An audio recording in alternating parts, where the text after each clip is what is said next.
Welcome back to our study of the book of Mark. Now, we've seen Jesus calm a storm and cast out a legion of demons with just a simple word.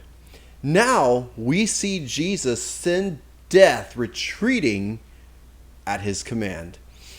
Jesus had rescued a man that no man could subdue. Now, he heals a woman that no doctor could cure. In this passage, Mark has once again sandwiched two stories together. He begins a story, inserts another story, and then concludes the original. So these stories might seem like two events that coincidentally happened at the same time, but we actually see here that they are connected. Now, we need to remember that Mark and the other gospel writers did not necessarily write in chronological order. Rather, they wrote according to themes and according to what the author was trying to communicate or convey. So, in this case, though, it seems that we have a series of stories that have been strung together on purpose to demonstrate the authority of Jesus, and they have been building up to this point. Now, before we read, I just want to thank you for watching my channel, for watching this video, and I'd like to ask you to please comment, subscribe to my channel, and keep following for more videos as we study the Bible together. Now let's read Mark chapter 5, verses 21 through 43.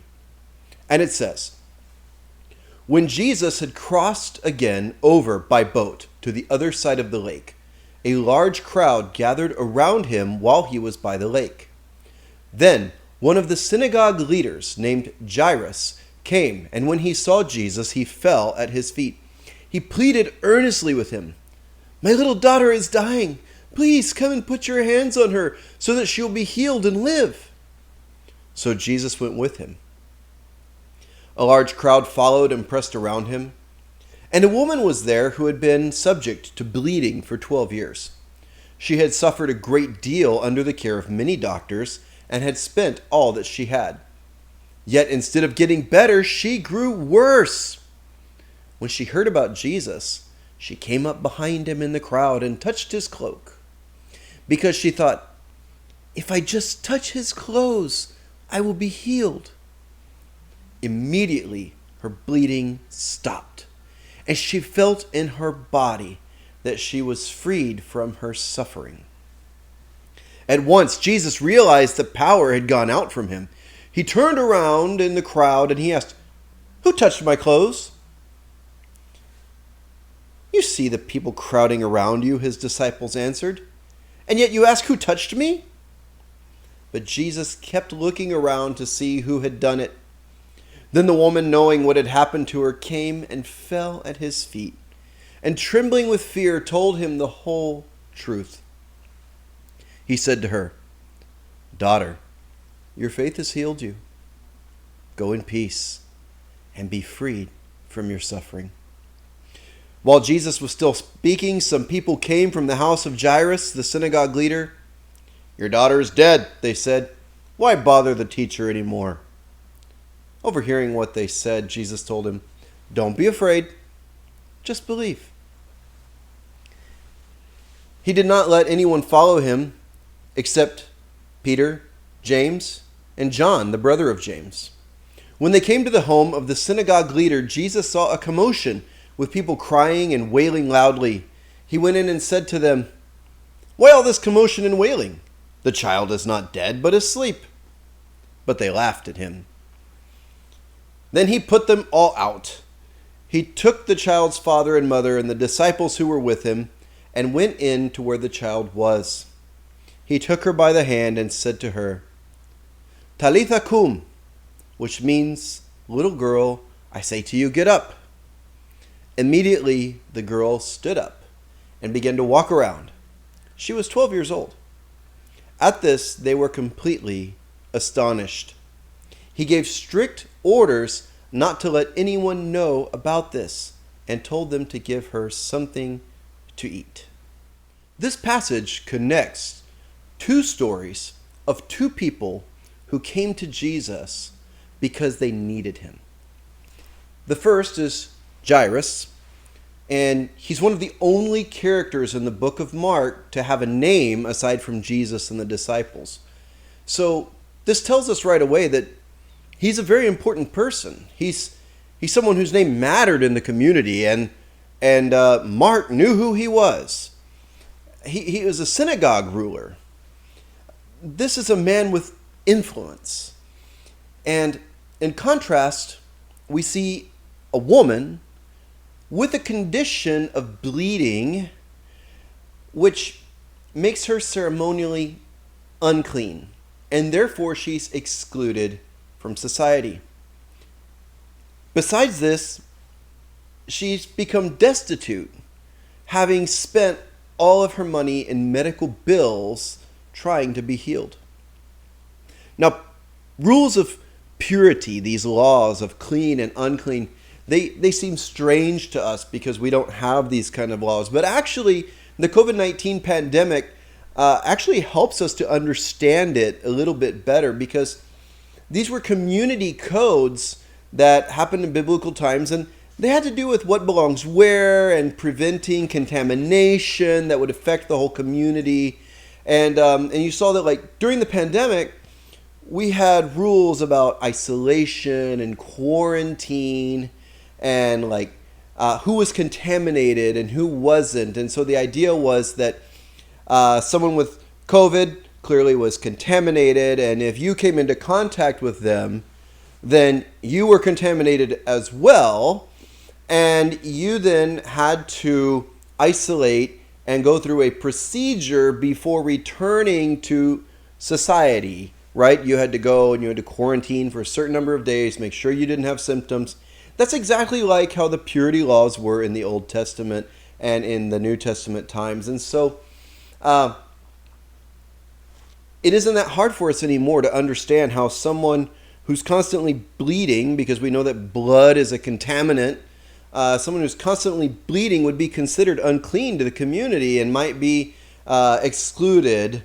And so here we have these purity laws, and the thing about it is that purity laws had requirements in order to restore people after they had become unclean. So they had become unclean, now they had to go through this process to be purified and to be welcomed back into society. And just like that, with COVID, we had this process, or if you'd been in contact, you had to go through this. You had to go through. We also had these whole rituals of washing hands and mask wearing that all had to do with contamination and purity. So just imagine that. And so here's a woman who is a contaminant. She's unclean. People don't want to be touched by her because it can rub off on them, for lack of a better word. And so we see a connection in the contrast between these two characters. Because on the one hand, we have a man of reputation whose name we know, and he's not just welcome in the community, he's a leader in the community, he's a ruler, he's the ruler of the synagogue. So he has this importance, he's a man of reputation. He's definitely ceremonially clean, because you can't be unclean in the synagogue. And we already know that men had different status than women. And so here's this man of high status, represents cleanliness. And then we have, on the other hand, a woman of depleted means. She spent all her money, who's not welcome in society. But what both of these people have in common is they need what Jesus can offer. So this man, this leader, Jairus, came to Jesus, and he humbled himself. He fell at Jesus' feet, and he pled with Jesus to come help heal his sick daughter. And Jesus agrees to go. But while he's on the way, this woman sees her chance. She's heard about Jesus. And here he is. She suffered for 12 years. No doctor has been able to heal her. In fact, they made her worse. And now, this man that she hears can heal people is walking nearby. What can she do? She's not welcome in society. She thinks, well, maybe I can sneak through the crowd and no one will notice me. I mean, there is a crowd after all. I could just sneak up and touch his clothes. If I could just touch his cloak, I can be healed. But she doesn't go unnoticed. She's healed immediately. Jesus felt it. He turns and yes, who touched my clothes? The disciples think he's crazy. Yeah, there is a crowd after all. But Jesus does not want this woman to go unnoticed. He's not going to let her sneak away. So she falls at his feet, and she was afraid. That's a common theme we've seen in these stories, is that when Jesus does something miraculous, people become afraid of him. This woman became afraid. What will Jesus do to her? She was an unclean woman, and she had dared to touch a holy man. Surely she had contaminated him. Oh, the best she could do was come forward and tell the truth. But he was not angry. He calls her daughter. You see, she's not anonymous. She's not unseen. She's a part of the family. She matters to him. So you see how Jesus welcomes not just the reputable man, he also receives the unclean woman. They're both part of the family. He calls her daughter. She matters. And if she had just bumped into him and touched him, nothing would have happened. But she came to him in faith. She knew he had the ability to heal her. And it was that faith that healed her. You see, faith creates action. She knew Jesus could heal her. Just to get to him would be enough. And Jesus commends her. Daughter, your faith has healed you. It's interesting that in Greek, the word for healed and the word for saved are the same word. Her faith has healed her and it has saved her. And he says, go in peace. Now you know the word for peace in Hebrew, right? Go in shalom. Shalom is a very well-known word in Hebrew for peace. And you welcome someone, you say, peace be with you. And so shalom is more than just a nice feeling. When we're talking about peace in terms of shalom, we're not just talking about go and feel good. No. Shalom actually means more than that. Shalom means like wholeness, security, well-being, prosperity, friendship, salvation, completeness. He says, go in shalom. Be free from your suffering. God has healed you. God has saved you. God has restored you to shalom because of her faith. In Jesus, this desperate, dejected, destitute woman has found shalom. And that's all nice, right? But what about Jairus? He's standing there while his 12-year-old daughter is dying, while Jesus stops to heal a woman who's been bleeding for 12 years. This woman has literally suffered as long as the little girl has been alive. And so here's another connection between these two stories, that number 12. This girl is the same age for the number of years that this woman has suffered. And now they've been brought together on this day in that they are both healed by Jesus. It's a collision of 12s, we could say. So I'm sure Jairus is tugging on Jesus' cloak, saying, hurry up. Okay, it's nice you want to help this lady here, but come on. I need you to attend to my daughter. And I can just imagine, I'm sure you can see the look on Jairus' face when the messengers arrived to tell him, your daughter's dead. Stop bothering this guy. Can you see? Can you see the fear turning to anger in his face? Why did Jesus have to stop and help this woman? Why didn't he hurry up? Don't be afraid, Jairus. Just believe, Jesus said. You see, Jesus isn't constrained by our constraints. And when they got to the house, Jesus asked the mourners why they're crying and what's going on here. She's dead. He answered, she's not dead. She's just sleeping. And they laughed at him.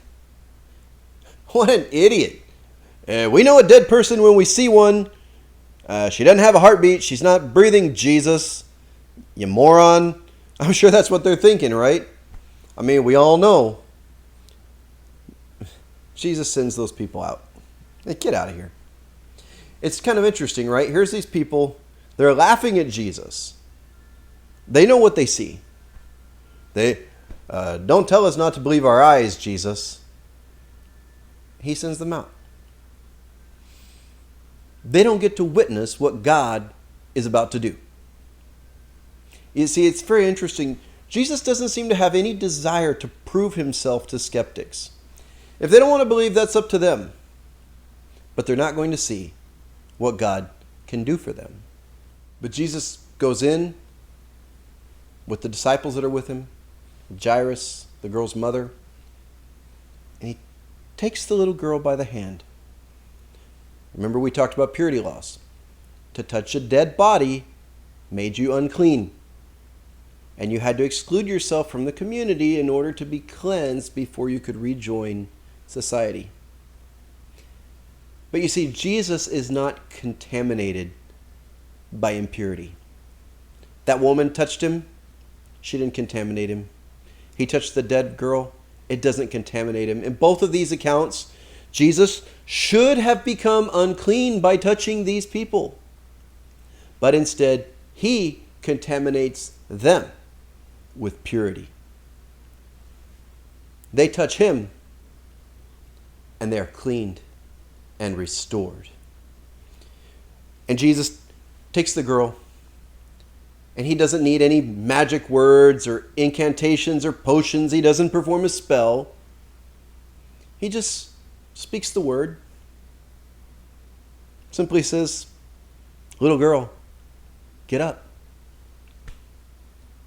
You see, he has the authority to bring someone up out of death. Now, at this point, he's really just telling death to back off, right? Because we know that later on that little girl would grow up, live her life, and she would die again. But here Jesus is foreshadowing the work that he will do on the cross when he will defeat death once and for all. So we see in this series of stories the outstanding power of Jesus. In the case of the demoniac, he came to Jesus to contest him because he knew who he was.